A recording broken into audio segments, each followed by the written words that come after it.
नाशिक महानगरपालिका निवडणूक 2025-2026च्या पार्श्वभूमीवर राष्ट्रवादी काँग्रेस पार्टीच्या वतीने बुशरा आसिफ शेख यांनी प्रभाग क्रमांक 14 महिला गटातून आपला उमेदवारी अर्ज अधिकृतपणे दाखल केला। यावेळी आसिफ अब्बास सहाव तसेच आसिफ लतीफ शेख जानोरी यांची प्रमुख उपस्थिती होती। त्यांच्यासह राष्ट्रवादी काँग्रेस पक्षाचे पदाधिकारी, कार्यकर्ते आणि परिसरातील नागरिक मोठ्या संख्येने उपस्थित होते। उमेदवारी अर्ज दाखल केल्यानंतर बोलताना बुशरा शेख म्हणाल्या की नगरसेवक म्हणजे सत्ता नव्हे तर सेवा, ना जात ना धर्म, सर्वसामान्य नागरिकांच्या प्रश्नासाठी प्रामाणिकपणे काम करणे हाच माझा संकल्प आहे।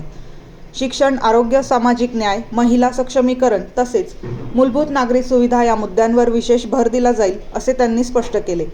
आपण याच परिसरात लहानाची मोठी झाल्यामुळे येथील नागरिकांच्या समस्या, अडचणी व अपेक्षा जवळून परिचित असल्याचे त्यांनी सांगितले। प्रभाग क्रमांक 14 मधील रस्ते, पाणी पुरवठा, स्वच्छता, आरोग्य सुविधा आणि युवकांसाठी संधी निर्माण करणे या कामांना प्राधान्य दिले जाईल असा विश्वास त्यांनी व्यक्त केला। नागरिकांनी आतापर्यंत आपल्या कुटुंबावर दाखवलेला विश्वास आणि प्रेम हीच आपली मोठी ताकद असल्याचेही त्यांनी नमूद केले। नागरिकांच्या सहकार्याने प्रभाग क्रमांक 14 तसेच नाशिक शहराचा सर्वांगीण विकास करण्यासाठी आपण कटिबद्ध असल्याचा निर्धार यावेळी व्यक्त करण्यात आला। अस्सलाम वालेकुम, नमस्ते।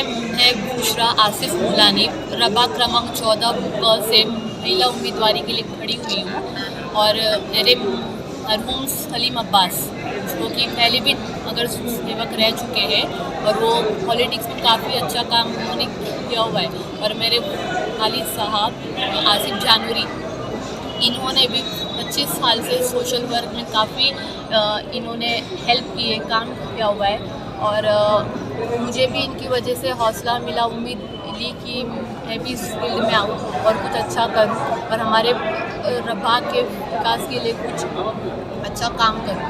तो इसलिए मैं इस फील्ड में आई हूँ और मैं उम्मीद करती हूँ कि 15 जनवरी को होने वाले इलेक्शन में सभी लोग मुझे अच्छे खासे वोटों से जीता कर लेकर आएंगे। और मैं उम्मीद करती हूँ और ये उम्मीद है मेरी कि मैं जीतूँगी और प्रभाग के विकास के लिए हर मुमकिन कोशिश करूँगी। नमस्ते, मैं बुशरा आसिफ मुलानी प्रभाग क्रमांक 14 से महिला उम्मीदवारी के लिए खड़ी हुई हूँ। मेरे ओके।